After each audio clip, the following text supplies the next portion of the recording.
Prabhupada took us to Vrindavan, and this was like the ultimate experience for us. Prabhupada coming back to his spiritual home with so many sons and daughters. This was the high point of our India experience with Srila Prabhupada, entering the magic spiritual realm of Krishna itself. Everything he had been teaching us for years came into focus. We could see now, oh, this is Vrindavan. Such intimate, sweet exchanges we had.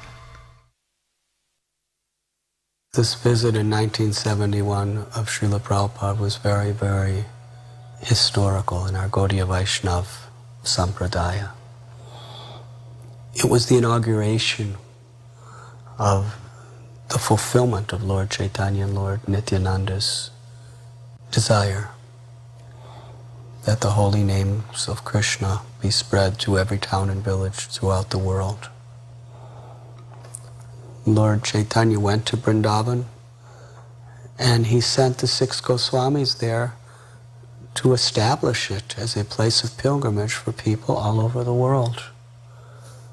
When Rupa and Sanatan went to Vrindavan on Lord Chaitanya's order, they were there to establish it as a place of pilgrimage for people all over the world. Obviously for people who would become Vaishnavas from every town and village in the world. That was Lord Chaitanya's vision. And this visit was the beginning of the fulfillment.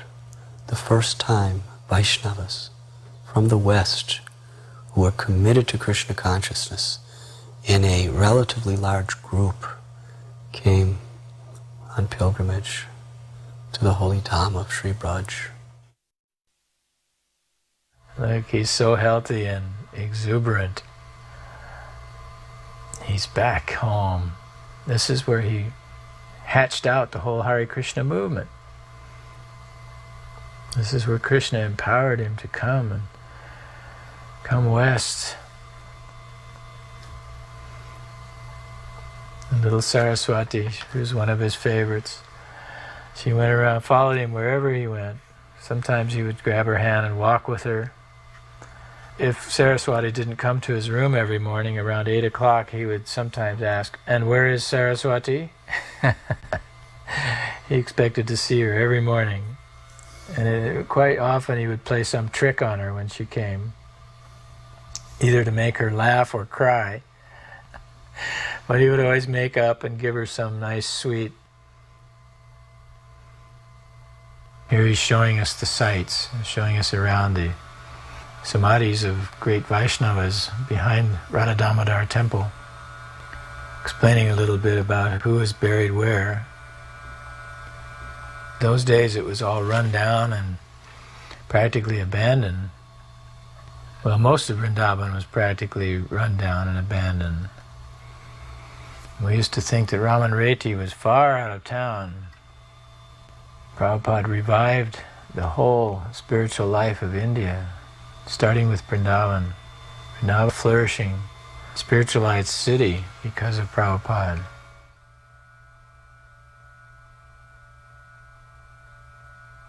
Of course, Rupa Goswami's samadhi there, Prabhupada's favorite place.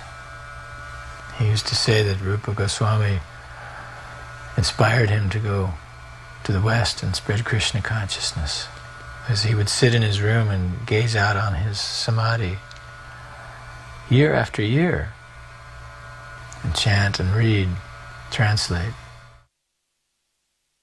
When we arrived in Vrindavan, I remember walking into Srila Prabhupada's room and paying my obeisances and saying, "Srila Prabhupada, what should we do now?" And he looked down at me and he said, "Just wander."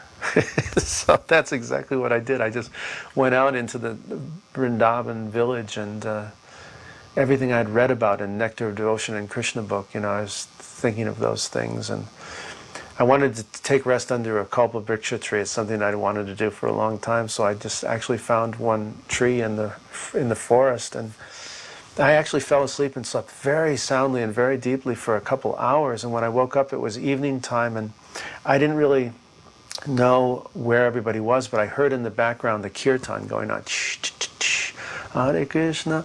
And so I followed the sound, and I arrived at this big program where all Srila Prabhupada and all the devotees were, and the lecture had just stopped, and they were serving out prasadam. It was a great day in my life, just the way it worked out.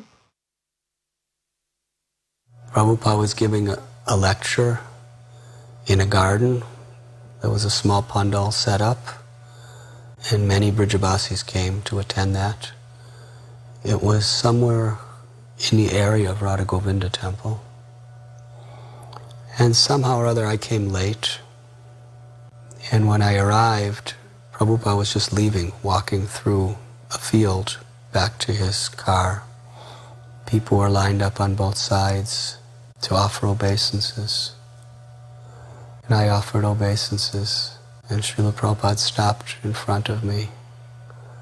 And when I got up, Prabhupada very affectionately showered his mercy upon me and told me how he was very pleased that I was so much attached to living in Vrindavan.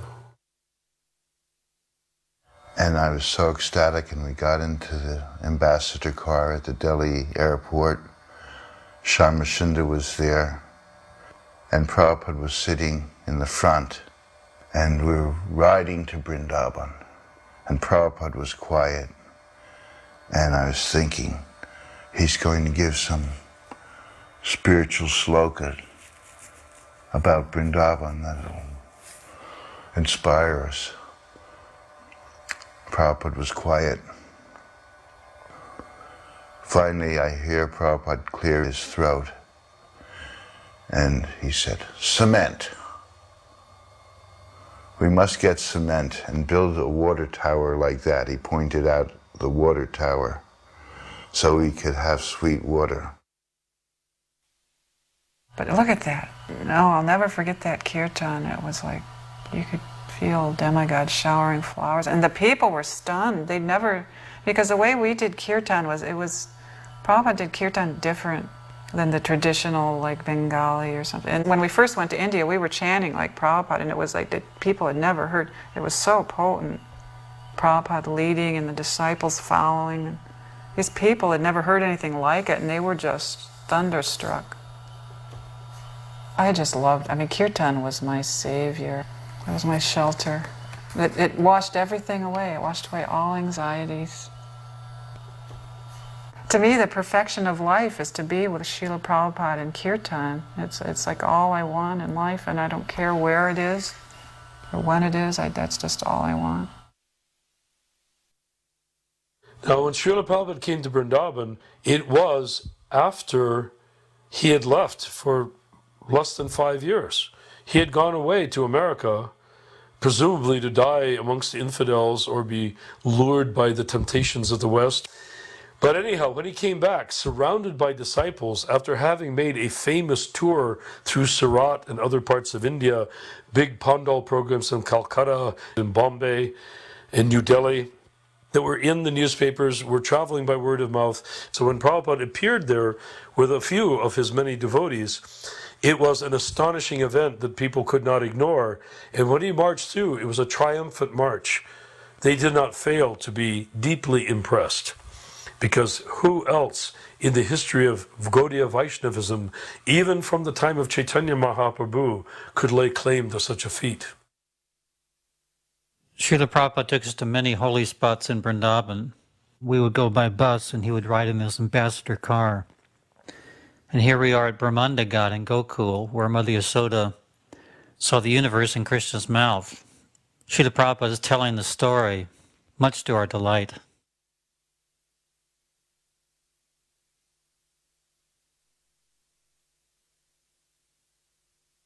His eyes get big when Mother Yasoda sees the creation.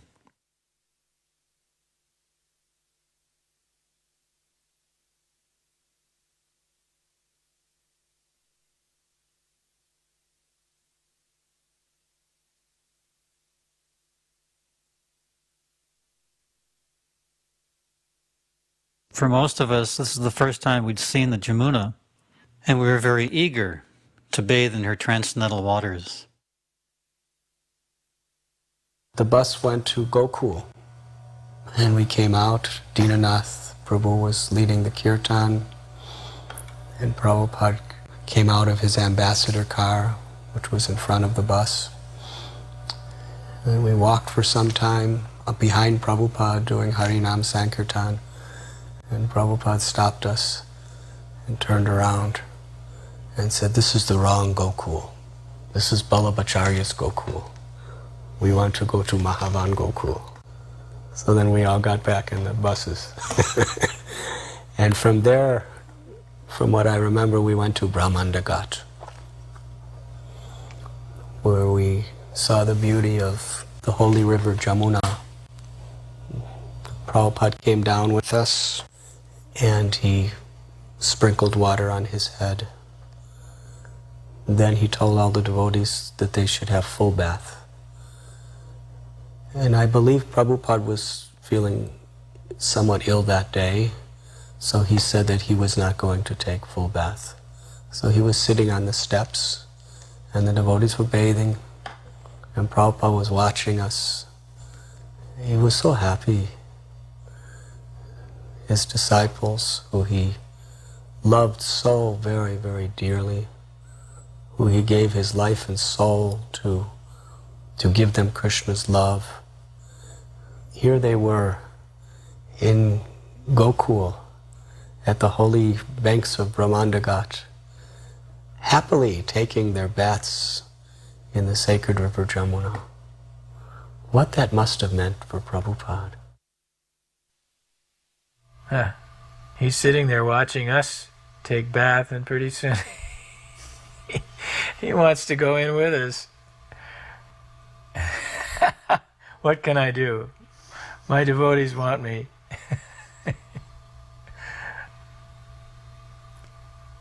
Come on, Prabhupada, come on in. Here we are saying our Gayatris on sacred threads, standing in the Jamuna River.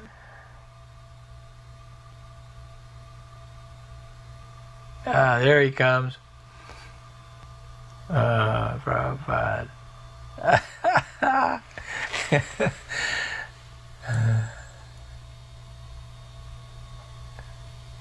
Whoa. A few of the ladies were kind of clustered together, and Palika was there. And at some point we noticed that Srila Prabhupada was going in the water, although at first it didn't look like he was going to go in. Suddenly it was like, Prabhupada's going in. I looked at Palika, we had the same reaction. We're going in too. We have to be in there with Prabhupada. And we have to do it fast because he's going to say Gayatri, and we wanted to say Gayatri with him. But both of us had only been in India for like a month. And we knew that the ladies bathed in Yamuna, but we didn't know how they did it. Should we go in with our full saris and then walk around dripping wet? Because we only had a few seconds. Palika was down to her slip. And I was like, okay, me too. And it didn't matter anyway, because as soon as we hit the water, we went right under. So we were up to our necks in water anyway, so we were covered. And we wanted to get as close to Prabhupada as we could while he was saying Gayatri, and we got really close, like within 10 feet of him. And just our little heads, were like scrunched under the water, and we got to say Gayatri with Prabhupada that day. And to me, that's the most memorable experience of the whole thing, was that Gayatri in the water with Prabhupada so close. During the afternoons, Prabhupada would give darshan, and the devotees were sent out to do Harinam Sankirtan. And during that time, I had the great fortune of sitting in the room and attending all of his darshans each day. They were very intimate. Vrijabasis would come, his old friends, godbrothers would come, Goswamis would come, sometimes guests would come, and Prabhupada would just sometimes speak to them very informally, sometimes he would preach to them very strongly, and sometimes he just had loving conversations. I'll never forget when Krishnadas Babaji Maharaj came to see Prabhupada. I happened to be walking down the street one day, and I met Krishnadas Babaji Maharaj. and told him I was going to see Srila Prabhupada. And he very eager, he said, I will go with you. I want to see Swamiji, or Swami Maharaj. He called him Swami Maharaj. And when we came, there was a guard who was one of the more senior devotees. He was standing at the stairways guarding who was coming up to the darshan. And of course, he welcomed me to come up because he knew that Prabhupada was favorable to me attending the darshans each night. But when he saw Krishnadas Babaji Maharaj, he stopped him. He said, who are you? And when he was introduced as Prabhupada's godbrother, he said, no, you cannot go. So Babaji Maharaj wanted to go anyway, and he wanted to stop him. And I told that devotee, please ask Prabhupada. He's one of the most beloved devotees of Vrindavan, especially in Gaudiya Maths. And a messenger came back and said, yes, Prabhupada immediately wants to see him. So we went up together, and Srila Prabhupada, when he saw Babaji Maharaj, he was sitting behind a little desk, and there was maybe about 6 or 7 people that he was talking to in the room. And Prabhupada got up, and they embraced, and they were just laughing and talking in Bengali. Prabhupada brought Babaji Maharaj to sit next to him behind the desk. And the whole time, they were just laughing and talking and looking at each other with so much affection. And the 6 or 7 people who were there were completely forgotten, so they left. And I just sat there, just watching this interaction. I couldn't understand a word of it because they were speaking Bengali language. But I learned so much, not by their language, but just by seeing the genuine love that these two great personalities had for each other and the intimate relationship they shared. And they were constantly saying Hare Krishna and laughing. I understood then that this is the goal of life, to have this type of love with Vaishnavas in sharing the mission of the spiritual master and pure love for Radha and Krishna. I think they were together for probably almost 45 minutes to an hour. And then Prabhupada made sure Babaji Maharaj got nice prasad. We went to Mr. Saraf's house, and he had just decided to give us the land in Raman Reti. There was a slip of paper that said yes and a slip of paper that said no.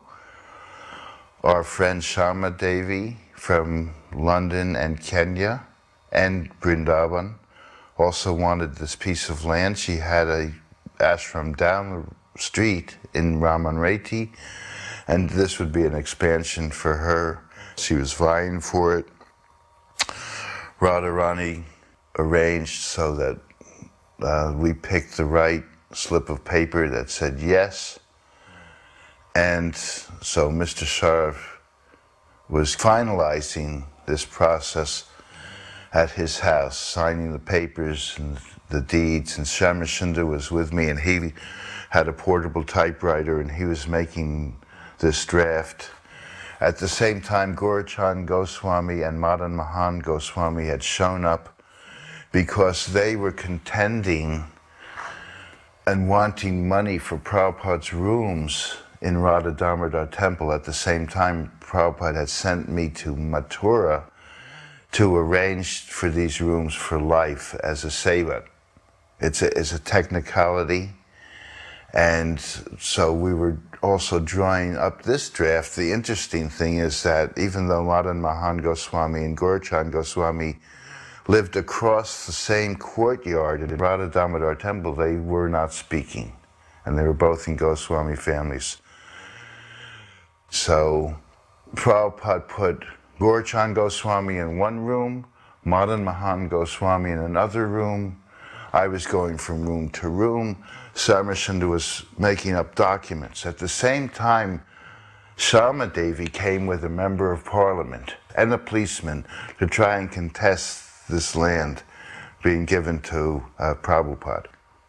We put her in another room. So Mr. Sharf's house was full of people who were not talking and arguing and contending, and Sarmasunda was making up documents. At this point, Krishna Das Babaji shows up, Prabhupada's godbrother. Somehow or other, he always knew when Prabhupada was coming to Vrindavan. This was not announced, there was no emails. And he shows up from Radhakund, and he laughs and chants.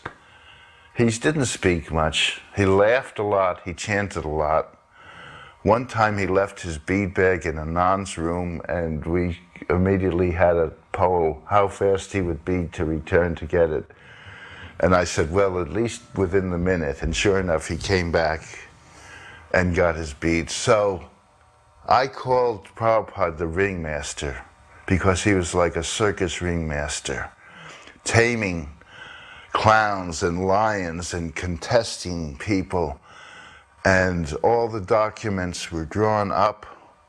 We got the rooms in Radha Damodar for life. We got the land. Sharma Devi couldn't do anything. And Krishna Das chanted and laughed. And it was a wonderful day at Mr. Sari's house. After the incredibly successful Pandal in Delhi, where tens of thousands of people were coming every night to hear Srila Prabhupada, Srila Prabhupada took just a few of us, 20 or 30, to Vrindavan.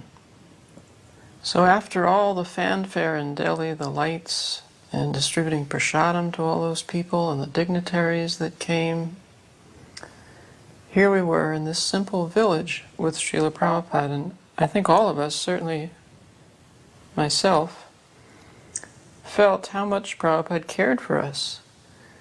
That after this big preaching program, he would take the time and the trouble to bring us to Vrindavan. We stayed in a small place, Saraf Bhavan, which is about a mile from Loy Bazaar. And every day we would go by bus to different holy places. We went to Govardhan, Radha Kund, Barsana.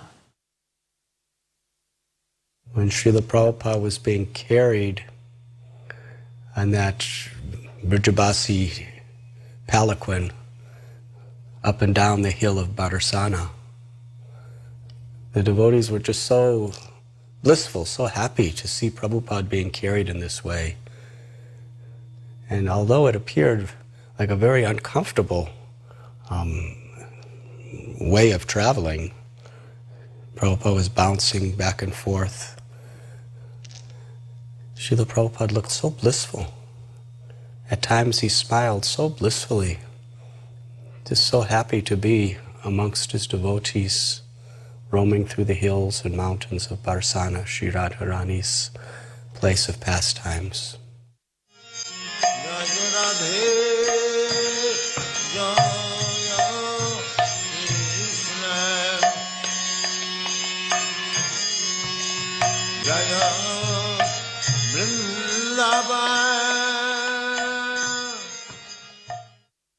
In Govardhan, Prabhupada was taking prasadam. Malati used to travel with us always and cook for Prabhupada. Even on the bus, Prabhupada would sit in the front seat because his car had broken down. So he would be on the front seat of the bus, and Malati would be in the back seat doing whatever she was doing. Nobody knew for sure. But then eventually she would come through the aisle of the bus and present to Prabhupada a beautiful plate of prasadam. It was a little bit miraculous how she did that. So she was Prabhupada's cook during this time, and I remember in Govardhan, she served Prabhupada his prasadam and a dog wandered by, a hungry dog. And Malati was about to give it the standard hut to drive it away when Prabhupada stopped her and threw a piece of his samosa to this dog. which actually delighted Malati. She was happy to see and also to hear Prabhupada say that no living entity should go hungry in Krishna's Dham. He was constantly concerned with everyone's health and well-being. And everyone had a task. And Prabhupada would assign the different duties and jobs and tasks for each of us, and we would all report to him every day what we had accomplished. He would give us guidance for the next day's tasks. We had to become Vaishnavas finally, in manner and in dress. So Prabhupada taught us all the ropes, all the different ways a Vaishnava should act in India. By example, we got to follow him around and watch him every moment. We just began to emulate what Prabhupada did.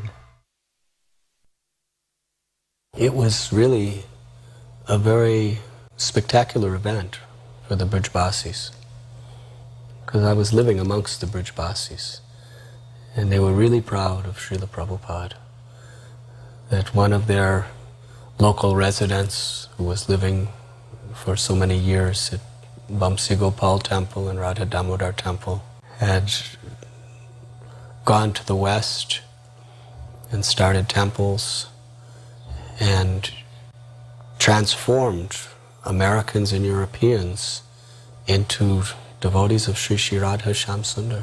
This was just astounding, amazing for the Brijbasis. And thus they really had very, very high esteem for Srila Prabhupada.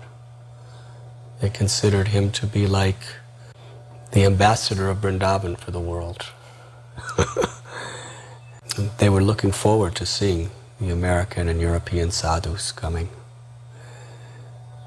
And Prabhupada would have the devotees doing Harinam, Sankirtan, the streets, and it had a very heartwarming effect on the residents of Vrindavan.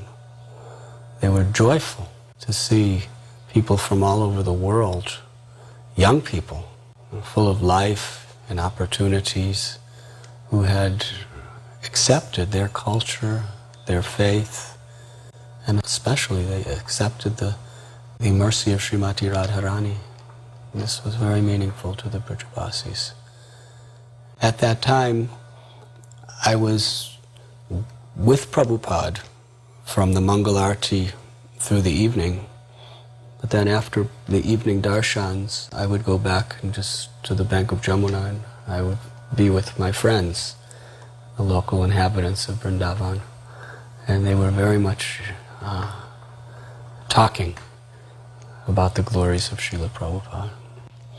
It was the first time Vrindavan had ever seen anything like this in history. Krishna appeared 5,000 years ago in Vrindavan and performed his transcendental pastimes.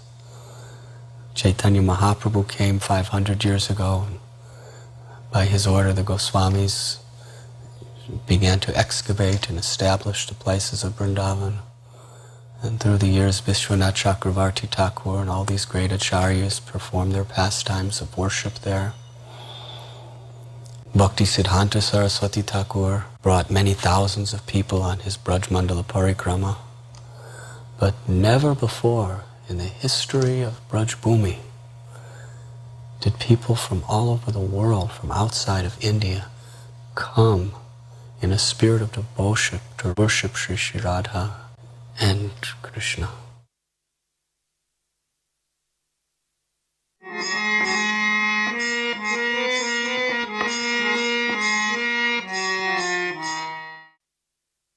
This was a very bizarre experience. It's like the people were just like mobbing. It got to be this almost like a frenzy, like a hysteria. You know, it's like they were so excited to have the devotees there. And as we're going down the street, we're knocking over like vegetable stalls and you know, it was like. And so Prabhupada appeared to be feeling ill, like we couldn't tell if he was sleeping or if he was fainting, you know. And then we ended up in this, some kind of sports stadium or something, remember that? And Prabhupada was in this little room, and we closed the gates, you know, like these big wooden doors. And then the people just wanted to see Prabhupada, but Prabhupada wasn't well. And so the devotees got him in this room and just kind of like closed the room and wouldn't let the people come in, and they just got more and more upset, and they were kind of like banging on these gates trying to get in, and I was getting like scared. Like, were they going to break down the doors and like stampede us and what they were going to do? Because they were getting a little angry too. And it was like that. People just like thronged Prabhupada like some rock star or something, you know. They wanted to rip him apart and get a piece of him. And so I don't think Prabhupada ever did speak. I don't even remember how we got Prabhupada out of it, but I do remember that he sent groups of devotees out to have contact with the people. I remember myself and Narayan being sent out as a team, and we went to this little temple, and I think Narayan gave a little talk, and we had a little kirtan, and the people were satisfied. They wanted to see us too, you know, the white sadhus, you know. It was just so exciting for them to see these white sadhus. See, look at Prabhupada, he looks... Because sometimes he was like sitting on this thing, like with his eyes closed and his head nodding, like we didn't know if he'd like had a stroke or if he had fainted from the heat or if he was sleeping, you know, it was just really strange.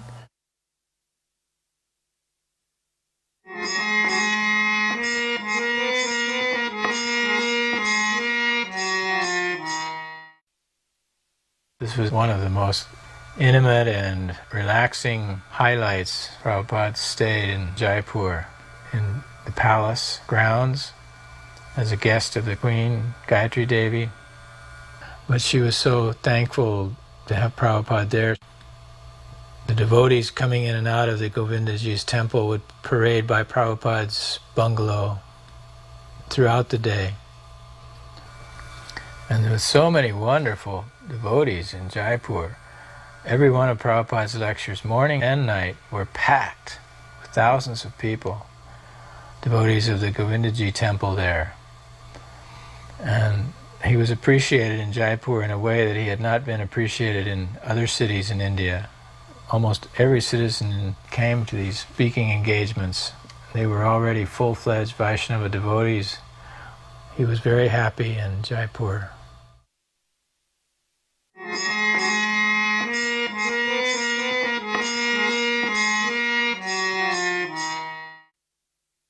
At that time, Prabhupada lived in a grass hut. There was no other place to live in. I remember Prabhupada one time was sitting in the grass hut, and he just said, this grass hut is an abode of goodness.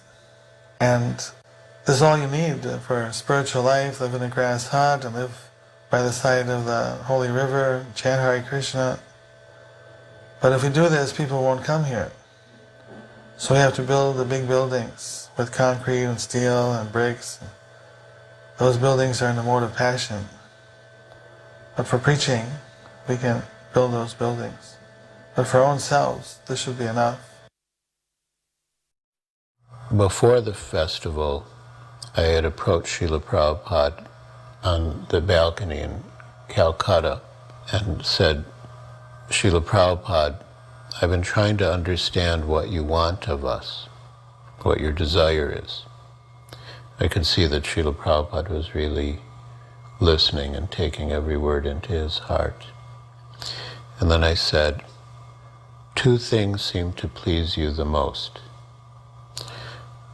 Distributing your books and building the big temple in Mayapur. And Srila Prabhupada's eyes opened wide, his face lit up, he smiled and he glanced at me and he said, yes, you have understood. And then he said, if you build this temple in Mayapur, Srila Bhaktivedanta Thakur will personally come and take you all back to Godhead. Bhavananda Prabhu said, Srila Prabhupada, we're sitting in the middle of these rice fields. I'm from New York. He says, Srabi, the architect, is from Amsterdam. You know, we're all from cities. They're all from big cities. And we're sitting in the middle of these rice fields, and you're asking us to build a big temple in the city. How we can do this, Prabhupada? And he said, Prabhupada, where will all the money come from? And Prabhupada said, Bhavananda is always thinking, where will money come from? He said, actually, here you have Radha Madhava. He said, Madhava means the husband of goddess of fortune. Simply serve Madhava nicely and everything will come. You don't have to worry about money. Well, Prabhupada, we don't know where to start even. They had the design for the Lotus building and where to put it. We're really bewildered standing in the middle of rice fields. Prabhupada, he didn't procrastinate, as we say. So Prabhupada said, come with me. We had 3 acres of land at that time, 1 strip of land from the road.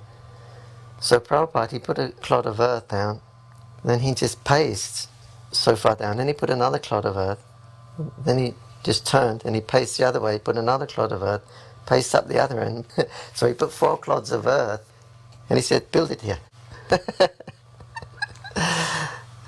That was it.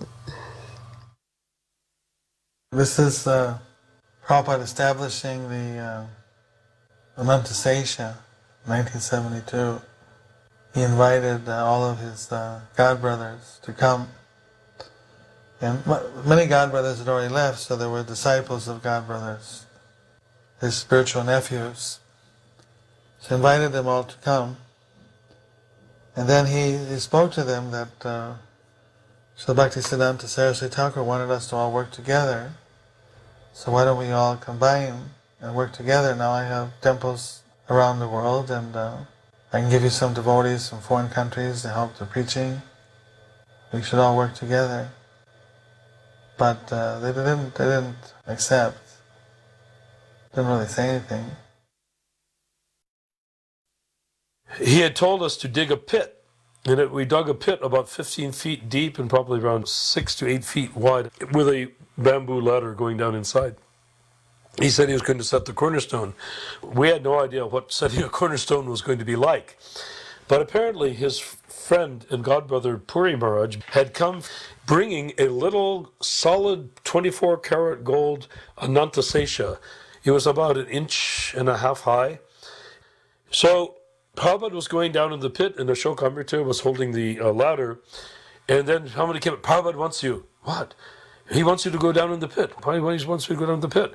And I saw Prabhupada is walking down the ladder. And I came over, and I went down in the pit with Srila Prabhupada. And to me, it was symbolic enough.